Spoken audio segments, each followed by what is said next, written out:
Hello, my name is Collis. I'm a 5th grader at Tunnel Hill Elementary School, and today I will be talking to you about outdoor survival. You will receive information on how to build a shelter, how to build a fire, and how to gather food and water.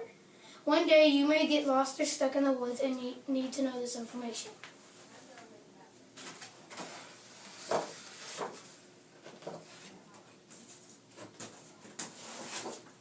First, I will talk to you about how to build a shelter. Okay. It's very important to know how to keep yourself warm.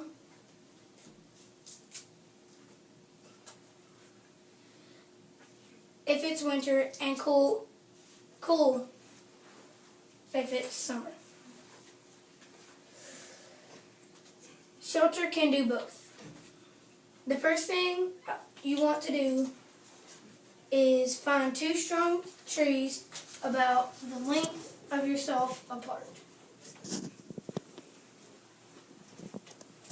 Once you find where you want to build your shelter, you then have your campsite.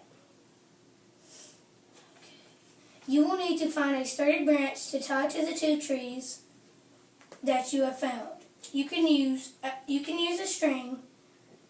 You can use shoestrings, strips of cloth, and some bark.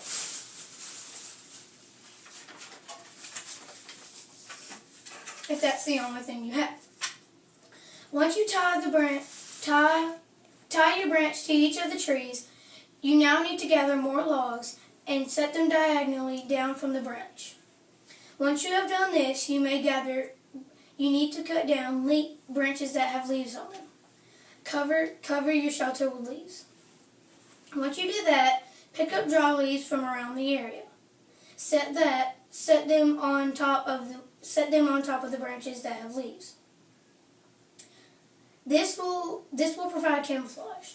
This will protect you from big animals.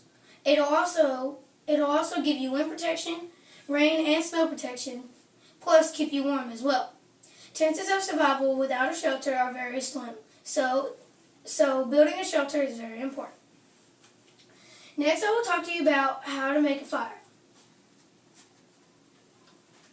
The first step in preparing a fire is to clear a circle about 3 feet all around. Next, you will need to find some rocks or stones big enough to place around the circle you have cleared. This is to make sure your fire will not go outside of your circle space. Next, you need to gather small sticks to start your fire with. A good fire starter to use would be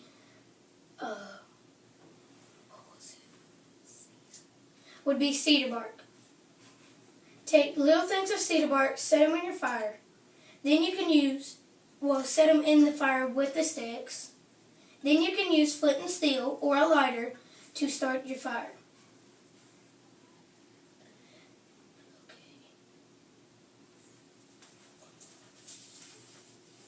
You want to use small sticks at first and then add on big sticks later. You add on big sticks at first, it will just snuff your fire out. Once you have gathered in your small sticks, you use a lighter, flint, or steel to get it started. Oxygen is important when starting a fire because oxygen will provide heat to the fire. Once your fire is going, you never want to put leaves on it. It will only snuff it out. Slowly start putting bigger sticks on the fire as it begins to build up. But make sure your fire doesn't get bigger than your fire pit. Now you have a fire that will provide heat, Make sure you have big rocks as reflectors. Reflectors will provide heat. Well, the heat from the fire will hit the reflector and into your lean-to. Last, I'll talk about the importance of food and water. Most people think when in survival mode, they have to gather food and eat first. This is not true. You can actually live up to 3 weeks without food if there is water around. Without water, you will only survive about 3 days in the wilderness. Make sure you boil your water before drinking. Do not This will kill any bacteria that may be in the water.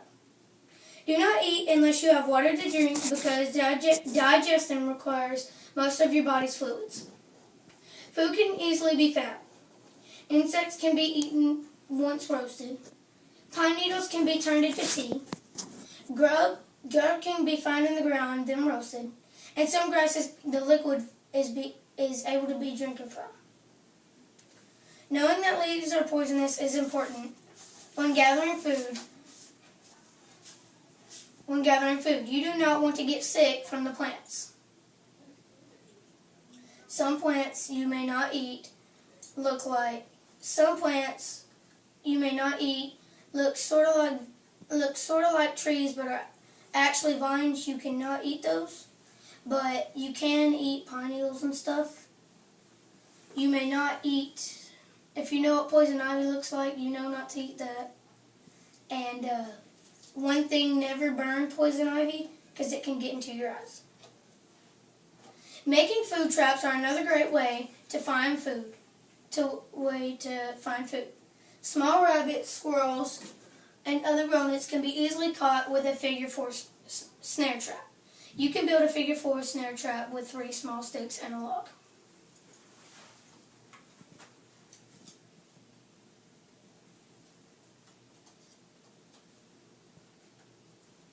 You need a knife to carve these.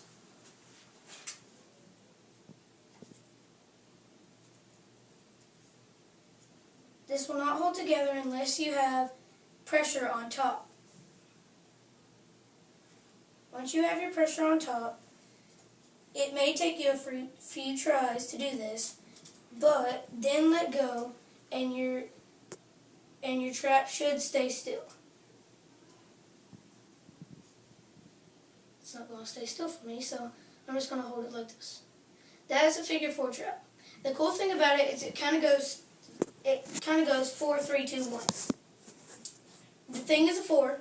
You need 3 sticks to cut it. You put it in between 2 trees and set 1 log on top of it.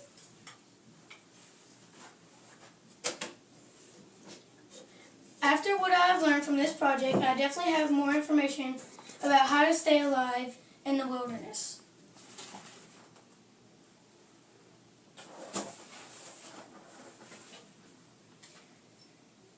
These are some photos my dad has taken of me and his friend Larry building my shelter and starting a fire. This is me and Larry building the lean-to shelter. This is me next to my shelter and fire pit I built. Me, Larry, and my brother together tying together the shelter. The finished lean-to shelter, but we still need the dry leaves. Char cloth. This helps to start fire quick. This is what you'd wrap the cedar in, then you'd spark. Char cloth is charcoal made into cloth. This is me and my brother working hard on this. This took I think an hour to make because you have to have big enough sticks to actually hold wind and rain. And let's see. Okay. And there's my fire pit. There's a shelter after it's been finished. If I go back to this first slide right here, it took me 30 tries to do this. I have to be honest. But I finally got the fire started. That's the fire with everything in it. There's me about to start the fire. That is Larry's lean-to. They made but sort of messed up. And that's me and my brother working.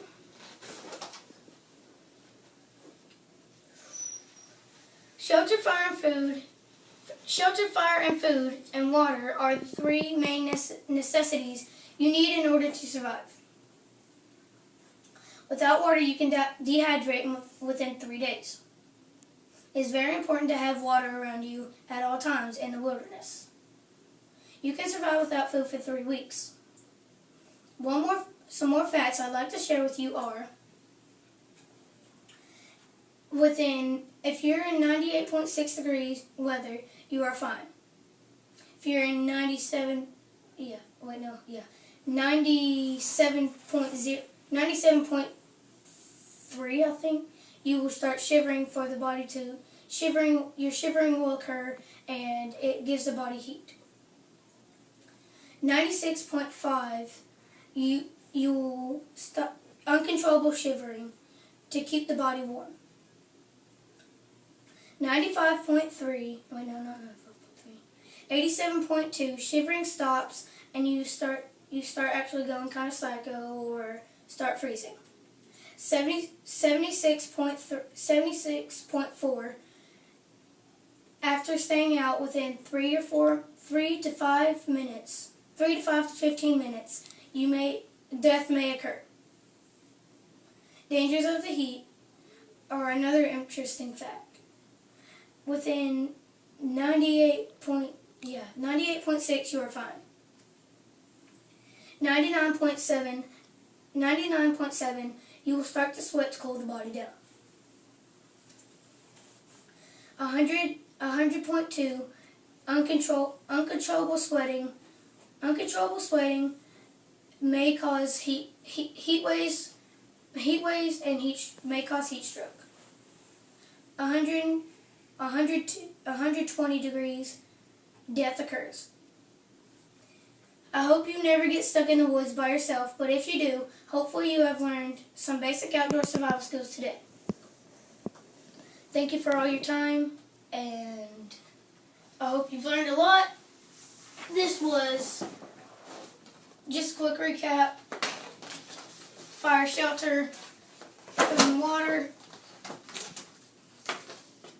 figure 4 snare, fire must be 3 feet, and lean-to. Thank you very much for coming to see me today.